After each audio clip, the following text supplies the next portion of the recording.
Hello and welcome to the Experiencing Love podcast. I'm your host, Philip Jacques, and I'm so glad that you're here. I need a big change in my life. There's a lot of areas in my life that I need change in, but specifically, I'm looking at my health right now. And more so, I'm looking at how my health is correlating with my energy. I found that my energy the last few days has been a little bit low. It's felt a little sluggish. And I know a large part of that has to do with what I'm feeding my body. And that doesn't mean just food. That's food, that's water, sleep, the content that I'm consuming, the thoughts that I'm having. All of that feeds into our energy. I felt like my energy has been low. I haven't been feeding it the things it needs to be fed. And so I've decided that I need a radical change, something that interrupts my patterns. We're filled with habits, we're filled with patterns, and so long as we try to hold on to the patterns that don't serve us, we're going to keep getting the results that we don't want. I want to feel high energy, and I have a pattern or a pattern of patterns that isn't serving me right now. I know what works for me. I've done it before. I've had moments in my life where I was truly feeding my mind and my body and my spirit to the best that I could, and I had so much energy. I remember this one day going on a walk with my dog, and it's been a few days since I was starting this health challenge. And I didn't expect much from the challenge, except while on this walk, I felt like I was buzzing around. I felt like I was so full of energy that I didn't know what to do with it. I don't know if you've ever experienced something like that. It was the first time for me, and it was only last year. I was buzzing with so much energy that I found myself skipping, and that skip turned into a run. And mind you, I'm with my dog. We're running together. He's loving it. We finished our walk run for that day, and I was just amazed that I just ran, I think it was like 1.5 miles or something. Before that, I haven't run in months. And if I did, it was less than 1 mile at a time.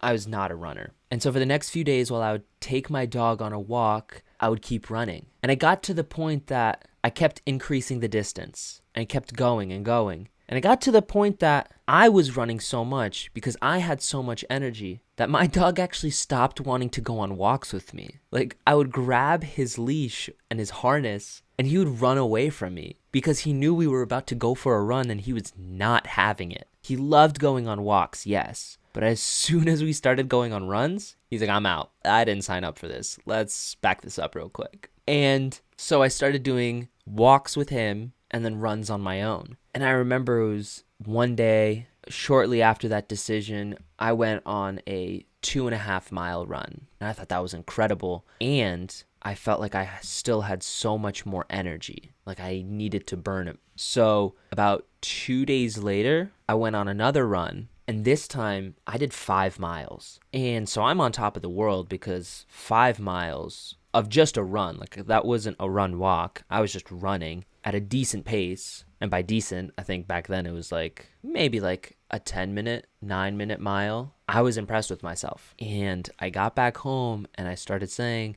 I still have more energy. I could have kept going further. And so another day or two later, when I went on another run, I ended up running 7.5 miles. And that really started to blow my mind because 7.5 miles, when the 2 weeks before that, I didn't run once. And the cycle repeated one last time and said, Philip, you could run further. And about 2 or 3 days later after that, I ended up going on a 10-mile run. And I did 10 miles with about an 8-minute pace. Something like that. My heart rate was through the roof, but I kept that pace and I ran that distance. And I just remember it sinking into my mind that I was doing some very specific things, some very specific patterns that gave me the energy to run that far, to work out that hard. It gave me the clarity of mind to take actions in my life that normally I would feel too lethargic to do. At that time, one of the things was really about my diet and my mindset.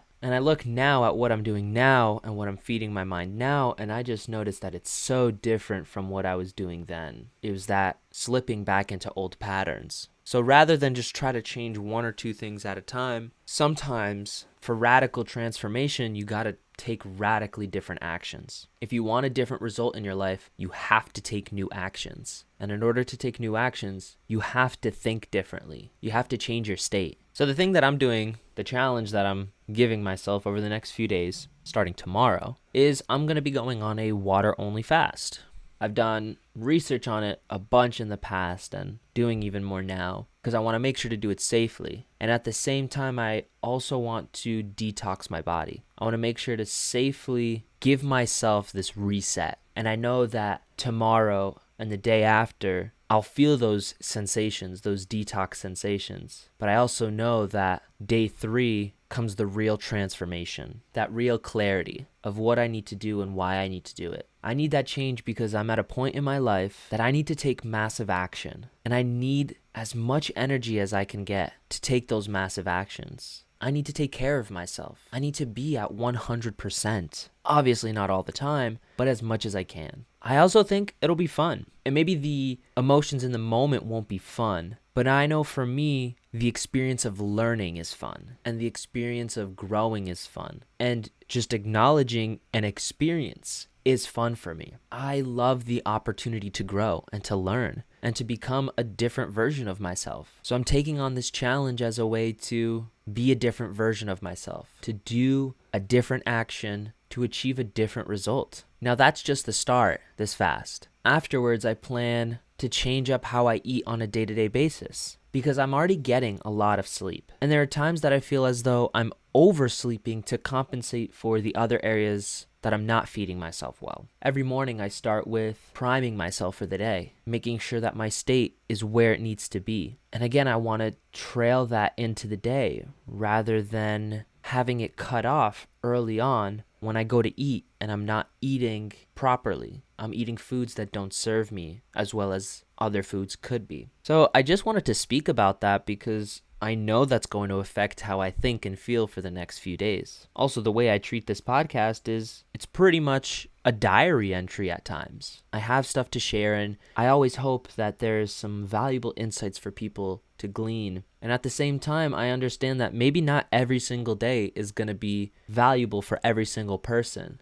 but I'm going to keep showing up because I never know what is going to be valuable for who. I keep sharing just what's on my mind, what's in my heart, because I never know what my words are going to mean to someone else. I'm also doing this because one of my top values right now is being healthy and energized. Being healthy and energized is one of my top values because I know that every other value is easier to fulfill when I am at the top of my game, when my cup is full and overflowing. I haven't been as healthy and energized as I've wanted to be. Luckily, I've still been exercising, I've still been active, and I'm at the point in my life where my metabolism is working for me, for sure. It's helping me out big time. And I know that that gift won't last forever, and I'm just deciding that when is now a good time to do something different? When is now a good time to grow and to learn and to adopt and to evolve? I want to feel more love. I want to feel more courage. I want to feel more strength, more giving, more playful, more gratitude, and more learning. Those are all my top values, and I know I'll be able to do all of that and more as long as I keep taking care of myself. So here's to a radical change and to taking care of ourselves. Wish me luck, and I really do look forward to keeping you all updated on how the next few days go. I think it's going to be a good time, at least for you guys to hear about. I hope you have a wonderful rest of your day. You are awesome. You're incredible. You are an inspiration. And I look forward to seeing you in the next one. I love you.